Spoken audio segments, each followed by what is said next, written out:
look, and usually go out on the boat and enjoy a cocktail on the boat. So that's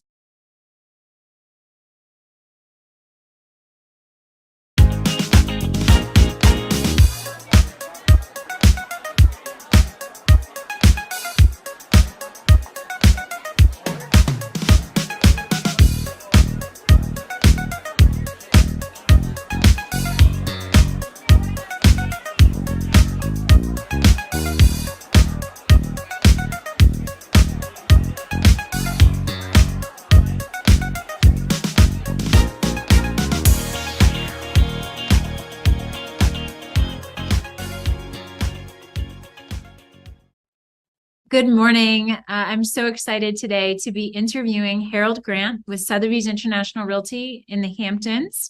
And Harald is just one, in my opinion, one of the best luxury global advisors within the network of Sotheby's International Realty. So welcome today, Harald. It's so great to have you on. Well, thank you for having me. Excellent, excellent. So I just want to give you a few shout outs because your career is very impressive. And anyone that Googles you and looks you up will quickly see the caliber, I should say, of real estate that you handle. So career-wise, you've done over 4 billion, that's with a B, in sales, which is simply incredible. You regularly have sales north of 50 million, and some even way above that, which we're going to talk about. And year after year, you are on the Real Trends list, doing well over 200 million last year. So, you've been doing this for over 30 years. And again, just pretty remarkable. When I compare you to other advisors or agents nationally, Harald, you're just incredible. So I just wanted to kind of give you that shout out. Well, I appreciate that. Thank you very much. Thank you very much. Absolutely. Just let me say that very interesting career with Sotheby's here, and all my success has to do with being a team member of Sotheby's. It's just not myself. Okay. What is the first thing that you do when you wake up? Look at my messages. Okay. Pick up the iPhone and say, okay, who's called, who texted, who emailed. Great. And what's the last thing you do at the end of the day before you go to bed? Same thing. Okay. What do you love most about real estate? There's nothing routine about it. It's never boring. Every day is a new day, whether you're with customers or clients looking at new homes, giving pricing on properties, taking phone calls. It's a very rewarding business, and it's really the full alphabet, A through Z. It's just a wonderful way to make a living, and you have your independence. You can work hard. You don't have to work hard. It depends on how. Where do you want to go up the ladder? If you want to be on top, it's 24/7. So when we talk about real estate, today we're really talking about luxury. And what does luxury mean to you? The ability of a person to purchase a property without worrying about cost. It's what they worked for. It's what they've been, the ability to be able to buy something that was never within reach, and all of a sudden it's there and they can purchase it. It makes them, people work hard. I've sold the highest price home I sold was $100 million. And I said to the customer, became a personal friend. I said, look, we can find you another property in the ocean that doesn't be this expensive. Is how my wife and children want this property. I worked for it. I'm going to buy it. That's luxury. Very nice. Very nice. What 3 things helped you become successful? First of all, it's work ethic. I understood in this business, it's 24/7. It's you have to sacrifice everything else and put the job first, or the career, if you will. So I work 24/7, and credibility, know your product. That's a given. You work with people in my industry, investment bankers, hedge fund financiers, and they do very successfly. They're in their business, and they expect you to do the same for them. So that, and also honesty. I always tell the truth. If I don't know anything, I just tell them I don't, and I'll find out the correct answer for you.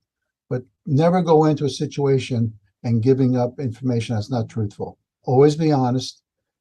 That'll come out, and people respect that. Absolutely. So I love that. So I heard you say work ethic, knowledge, like knowing your stats, and your stuff, Absolutely. being an expert, Yeah, and honesty. So correct. those are great. What do you think that your clients want most from you? Availability. I Mm. mean, we're a service business, and we have to work on their time schedule. There's Mhm. no excuse if you want to be successful not to be available all the time, 24/7. I've gotten calls from people looking at it, these people that trade currencies in Europe.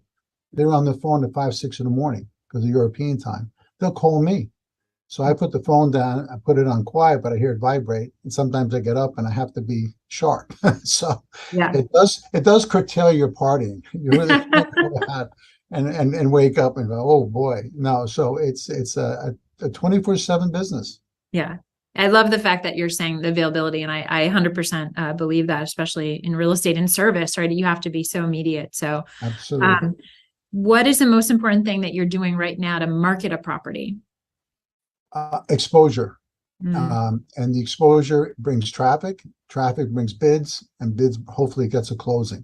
So you want to be able to expose the property immediately to as through all the menus possible, whether it's digital or print. You want to get it out there. And today's world is very small, obviously. And one thing that Sotheby's has over everyone else is that we have exposure around the world, nationally and locally. Mhm. So that's my big selling point with Sotheby's. Mhm. Brokers are brokers. You may like someone or may not, but the companies is what gives you the ammunition to get the deal done, to get Mhm. the listing. Absolutely. So let's have a little fun right now. Let's talk about what are you doing when you're driving? So I know in real estate, we're often driving quite a bit. Do you have a certain song when you're driving that kind of, you're using when you're on your way to an appointment? Frank Sinatra's My Way. Oh, I love it. That's right. That's great. That's a great song. Um, what are your top three skills right now when it comes to real estate? Again, being available all the Mhm. time, knowing my product. I'm always keeping up on new listings, new sales, just being available with the information and my honesty and integrity. Uh, Mhm. I've sometimes told clients, if you will, that the property they want to list is not the correct price. And I Mhm. tell them that, and I say, be honest with you, I really can't take the listing at this price because it's not warranted. And they Mhm. respect that. And then when it doesn't sell with the other brokers, they'll call me back and say, okay, Harold, we believe you now. Now we'll list the property with you. So you can't, just to get a listing, you can't come up with these numbers just to capture the listing and give the homeowner a certain feeling, wow, I can get this price. That Mhm. doesn't do justice for them. You have to Mhm. tell them the truth and let them absorb the truth of what the real price is. In terms of social media and the internet, you have a great website, by the way. I looked at your website and it's really nicely done. What is your favorite social media right now and why?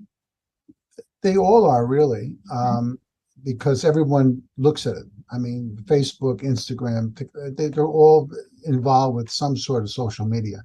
Mhm. Right now, I have this wonderful girl, Kelly, who was Kelly's Hamptons, who does all my Instagram accounts, and she's great. Uh, the, the social media has really taken over. Uh, Mhm. that's the best promotion for any broker out here, and properties as well.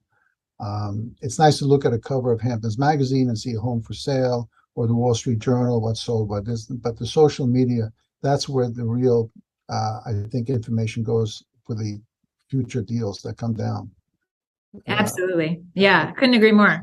just the way it is. Yep, and I agree 100%. So, what are you most proud of right now? Just looking back at all you've done, what are you most proud of? Well, because I was one of the original brokers that opened Sotheby's here in Southampton, we were 6 brokers at the time in '87. And at that time, a lot of the big players were just starting their future, if you will.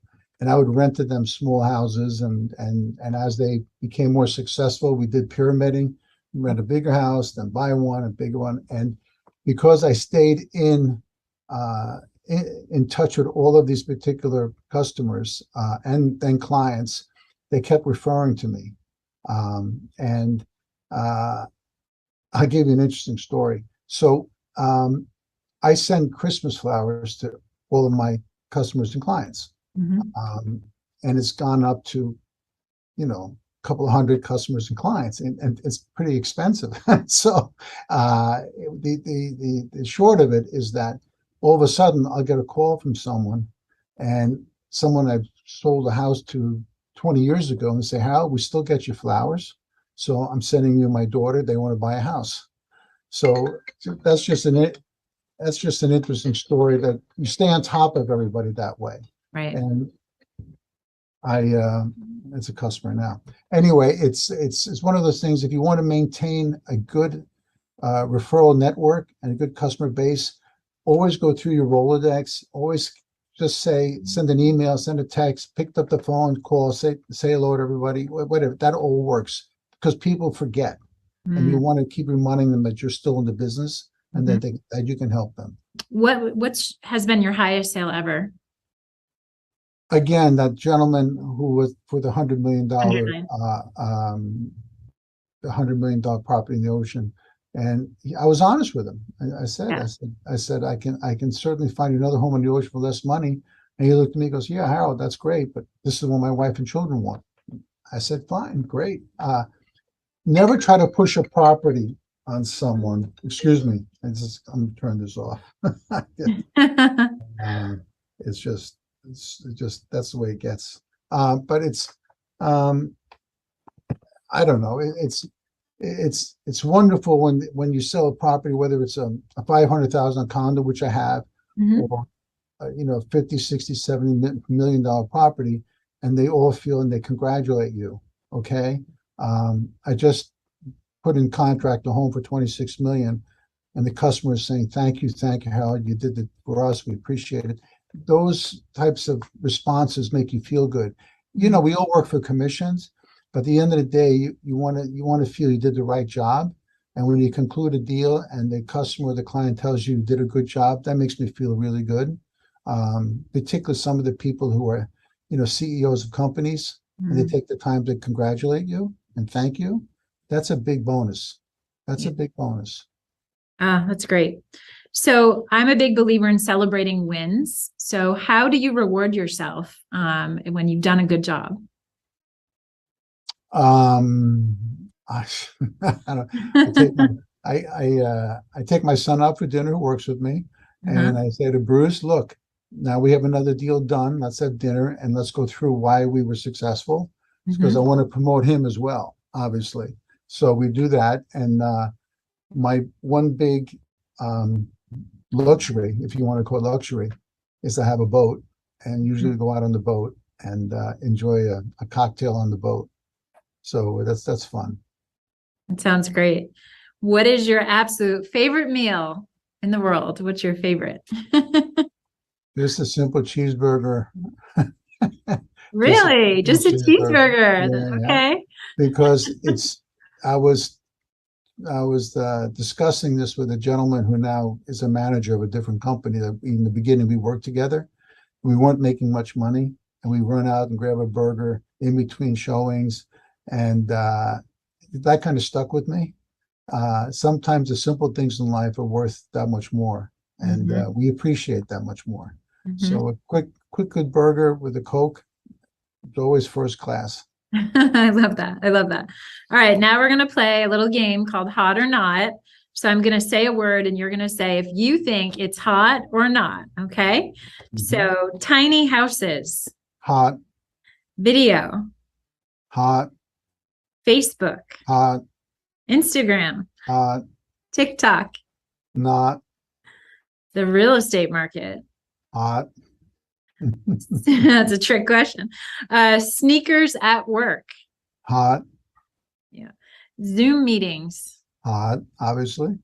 Home office. Not. Green kitchen. Color green. Not. Hot. No, not. Not hot. Okay, no green kitchen.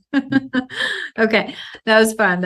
And then last question would be, what would you tell your younger self? Like, if you could talk to your younger self in real estate, just getting started, what would you tell your younger self? I would do it all over again the same way.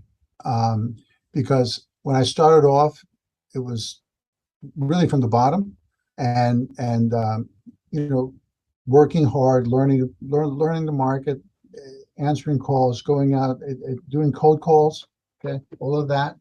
And at my pinnacle, I was number one in the country. I don't know if through the Real Deal a few times, Wow. whatever, in Hamptons, and that's all because of hard work. So I would tell myself, you were successful, do it again, and you know how you were successful. So I would just say that it worked, and you know, if the old saying, if it's not broke, why fix it? So I would be the same person I am today. Mm-hmm. Wow. Love that. Thank you so much, Harold. This was just incredible being here with you today. And we appreciate your time and energy. So again, everyone, Harold Grant, Sotheby's International Realty in the Hamptons, look him up. Make sure you follow him on his Insta. And thanks again, Harold, for being with us today. We really appreciate it. Well, thank you for having me. I really appreciate it. So have a good day. Bye-bye.